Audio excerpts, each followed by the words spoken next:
Benjamin Hyman Siegelbaum, alias Bugsy Siegel. Né le 28 février 1906 à Brooklyn. C'est un mafieux américain qui faisait partie de la Yiddish Connection. Bugsy, ça veut dire dingue. Et croyez-moi, valait mieux pas l'appeler comme ça en sa présence. Il grandit dans le quartier pauvre de Williamsburg, à Brooklyn, au sein d'une famille pauvre de 5 enfants. C'est là qu'il rencontre Moe Sedway. Et ensemble, ils vont commencer à racketter des propriétaires de chariots.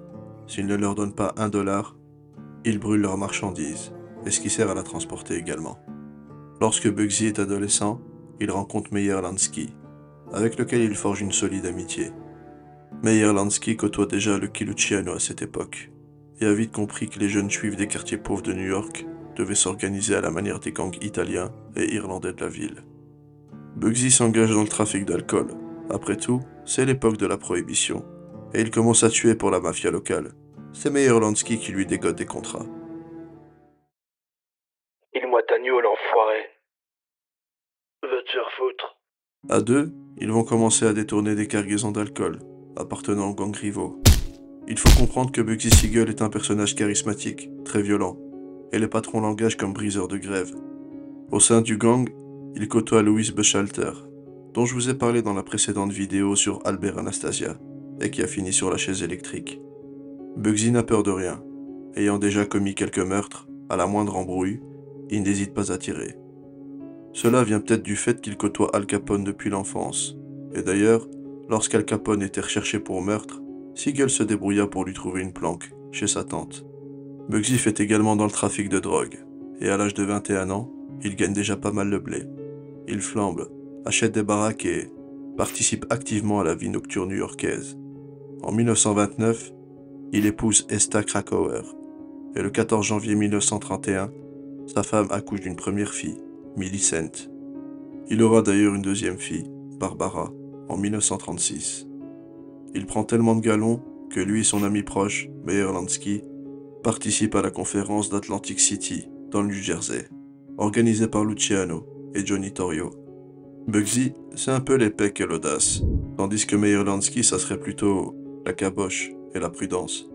Souvenez-vous, en 1931, le 15 avril plus précisément, Joe Masseria se fait buter dans un restaurant de Coney Island. Eh bien, les tueurs n'étaient autres que Bugsy Siegel, Albert Anastasia, Vito Genovese et Joe Adonis. Le 10 septembre de la même année, c'est au tour de Salvatore Maranzano d'être assassiné. L'on dit que Bugsy Siegel était également de la partie. Autrement dit, il a participé à mettre un terme à la guerre des Castellamarese, au profit de Luciano, qui prend alors la tête des 5 familles de New York. Suite à cela, la commission est créée par Lucky Luciano, afin de structurer la mafia américaine et sauvegarder la paix entre les familles. Mais qui dit paix, dit aussi qu'il faut être prêt à faire la guerre. Et c'est pour cela que Siegel, en compagnie de certains associés, fonde la Murder Incorporated, la branche armée de la commission, où il officie comme tueur à gages avant même qu'Anastasia et Louis Bechalter en prennent la tête. À cette époque, va y avoir embrouille avec les frères Fabrizio, associés à Waxy Gordon, un gangster spécialisé dans le trafic d'alcool et les jeux illégaux. En effet, Waxy finit en tôle en 1933, après que Meyer Lansky et Bugsy Siegel l'aient dénoncé aux impôts pour fraude fiscale. Les frères Fabrizio tentent d'assassiner Siegel, mais échouent, et Bugsy se met en chasse. Il en bute 2 d'entre eux. Le troisième, et seul survivant, Tony Fabrizio, commence à écrire ses mémoires pour les confier à son avocat, dans lesquels il dénonce tout ce qui se passe au sein de l'organisation criminelle dirigée par Siegel. En somme, le bougre est sur le point de foutre un sacré bordel. En 1932, Bugsy se fait enregistrer à l'hôpital, et plus tard, il s'échappe pour rejoindre 2 de ses complices. Tous 3 déguisés en policiers, ils se rendent au domicile de Tony, l'attirent à l'extérieur et font feu. Tony décède, et le fait de s'être plutôt enregistré à l'hôpital ne servait à Bugsy que d'alibi au cas où il serait interrogé par la police concernant ce meurtre.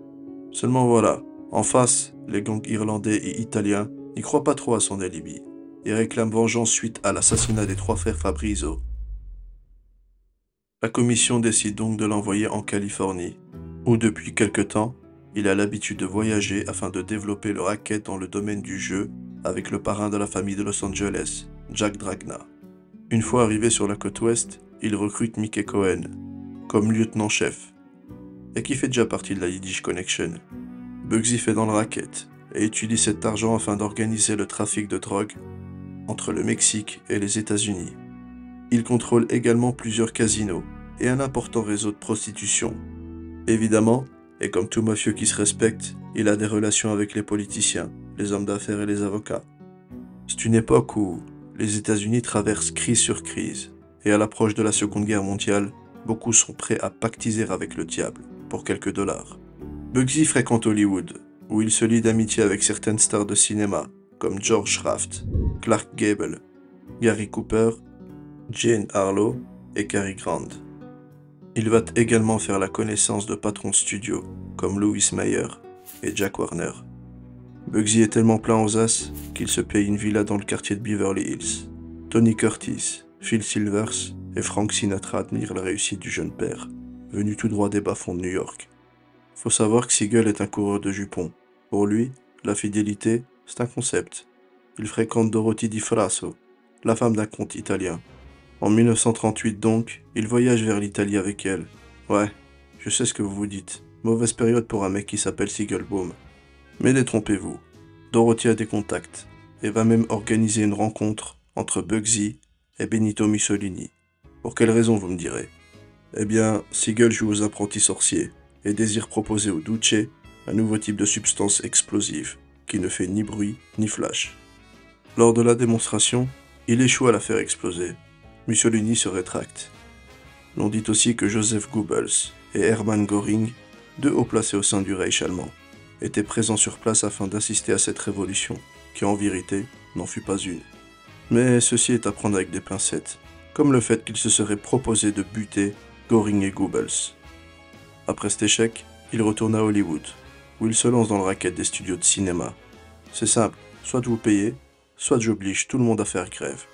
Le 22 novembre 1939, Harry Greenberg se fait buter par Siegel et ses collègues, Witte Krakauer, Frankie Carbo, ainsi qu'Albert Tannenbaum. Ces caries avaient menacé l'équipe de la Murder Inc. de les balancer aux autorités. Louis Bechalter ordonne donc à Siegel et ses acolytes d'effacer Greenberg de la surface de la Terre. Mais voilà, Tannenbaum se fait pincer par la police, avoue avoir participé au meurtre et va même jusqu'à accepter de témoigner contre Bugsy.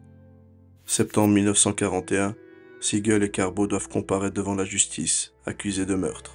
Krakauer, quant à lui, est assassiné juste avant la tenue du procès. Siegel bénéficie d'un traitement particulier en tôle. Il décide lui-même de ce qu'il veut manger, et reçoit même des femmes dans sa cellule. En 1942, le témoignage de Tannenbaum est rejeté. Bugsy et Carbo sont libres. Ces cas de contrat, Tannenbaum a bien fini par porter le chapeau. 1945, c'est là que Bugsy va commencer à s'intéresser à ce petit village, perdu au milieu du désert du Nevada, Las Vegas. Il commence par s'associer à William Wilkerson, le propriétaire du Flamingo Hotel à l'époque. Seulement voilà, en mai 1946, Siegel décide qu'il serait dorénavant seul propriétaire de l'hôtel, et William n'a évidemment pas son mot à dire. La réputation de Bugsy le précède. Il en fait, en plus d'un hôtel de luxe, une maison de jeu, où l'on sert les meilleures liqueurs, ainsi que des spectacles plus grandioses. Il casse les prix, afin d'attirer les vacanciers qui voudraient allonger tout au plus $100. En 1946, Bugsy va littéralement péter les plombs. En plus du fait qu'il vient de divorcer d'Esta à cause de ses nombreuses relations extra-conjugales, il va dépenser une véritable fortune afin d'étendre le Flamingo. Mais nous sommes après-guerre, et si au départ, le coût des travaux est fixé à $1 million, un an plus tard, les frais s'élèvent à 6 millions, environ 60 millions de dollars de notre époque. Malgré cela, Siegel assume, mais fait preuve de maladresse lorsqu'il affirme devant son principal investisseur, Del Webb, qu'il a déjà éliminé des gens. Webb, tétanisé, Bugsy lui lance alors « Ne t'en fais pas, Del, on ne se tue qu'entre nous ». Bugsy fait néanmoins preuve de charité et va même jusqu'à financer le fonds de lutte contre le cancer, le Diamond Union. Il continue de dépenser des sommes considérables à Las Vegas. Et vous vous doutez bien qu'il est aidé financièrement par la mafia new-yorkaise. En retour, les parrains attendent un remboursement, évidemment le plus vite possible. Le 26 décembre 1946, c'est le grand jour. Les invités sont accueillis dans le hall d'entrée par des bâches de construction, le bruit des machines qu'utilisent les ouvriers, encore occupés à finaliser le bazar, une climatisation en panne et des chambres de luxe indisponibles. Bordel, j'ai honte. Essayez de faire bonne figure, les mecs. Dites, boss, est-ce que ça se voit sur ma gueule que je suis mal à l'aise? T'as qu'à faire comme moi. Fais semblant d'être méchant. C'est la Bérésina. Les tables de jeu affichent une perte de 275 000 $. Le casino de l'hôtel ferme fin janvier 1947. Il fallait que Meyer Lansky se pointe, et grâce à son génie, le Flamingo commence à nouveau à dégager des bénéfices. Mais c'en est trop. Les différents parrains, ayant prêté leur thune à Siegel, perdent patience. Aucun remboursement en vue, et un contrat sur la tête de ce dernier a déjà été placé. Vous savez, lors de la conférence de la Havane, à Cuba, en 1946, et présidée par Lucky Luciano lui-même, eh bien, plusieurs décisions majeures ont été prises, dont celle de sanctionner Bugsy pour avoir emprunté sans restituer l'argent qu'il devait aux parrains. Meyer Lansky, son ami d'enfance présent sur place, a dû, malgré lui, accepter la décision. Nous sommes la nuit du 20 juin 1947. Bugsy se trouve chez sa maîtresse, Virginia Hill à Beverly Hills, avec son associé, Allen Smiley, quand un individu fait feu à travers les vitres de la maison. Une carabine M1 de calibre 30. Siegel reçoit plusieurs balles, dont 2 à la tête. Pourquoi a-t-il été exécuté au juste? Eh bien, comme nous venons de le voir, il devait beaucoup de thunes à la mafia, qu'il avait flambé afin de rafistoler le Flamingo. Mais en plus, il est soupçonné d'avoir détourné certains fonds versés par les familles new-yorkaises en faveur de son amante, Virginia Hills. Fonds qui auraient été dissimulés en Suisse. Ralph Natal, parrain de la famille de Philadelphie à cette époque, affirme quant à lui, bien plus tard, « C'est Carbo qui a buté Bugsy. Et c'est Meyer Lansky qui lui a demandé. » À noter, et désolé pour les âmes sensibles, qu'une des 2 balles ayant atteint la tête de Siegel est entrée par la cavité orbitale droite et a même, tellement la pression fut forte, expulsé son œil gauche dans les airs. Pfiou! Le lendemain de sa mort, il fait la une des journaux, mettant Las Vegas et tout le potentiel que dégage cette ville perdue au milieu du désert du Nevada sous le feu des projecteurs. David Berman, Mo Sedway, ouais, son ami d'enfance, et Gus Greenbaum reprennent l'exploitation du Flamingo. Ah, Las Vegas, c'est tout ce qu'il y a de plus légal aujourd'hui. Mais sans la mafia américaine, cette ville n'aurait jamais vu le jour. En tout cas, comme nous la connaissons aujourd'hui. Et puis, qui nous dit que la mafia n'y est plus? Celle qui dirige la ville dans l'ombre de sa réputation. Bugsy Siegel a commencé tout en bas, pour au final devenir l'incontournable de la côte ouest. Il dégainait, quand les autres réfléchissaient encore. Il gagna la confiance de la commission, et du capo di tutti capi, Lucky Luciano. Mais voilà, il n'est jamais bon d'emprunter à la mafia, et encore moins de tarder à rembourser. Même l'amitié qui le liait à Meyer Lansky n'a pu le sauver. Le business c'est le business, et si tu déconnes, je n'aurai d'autre choix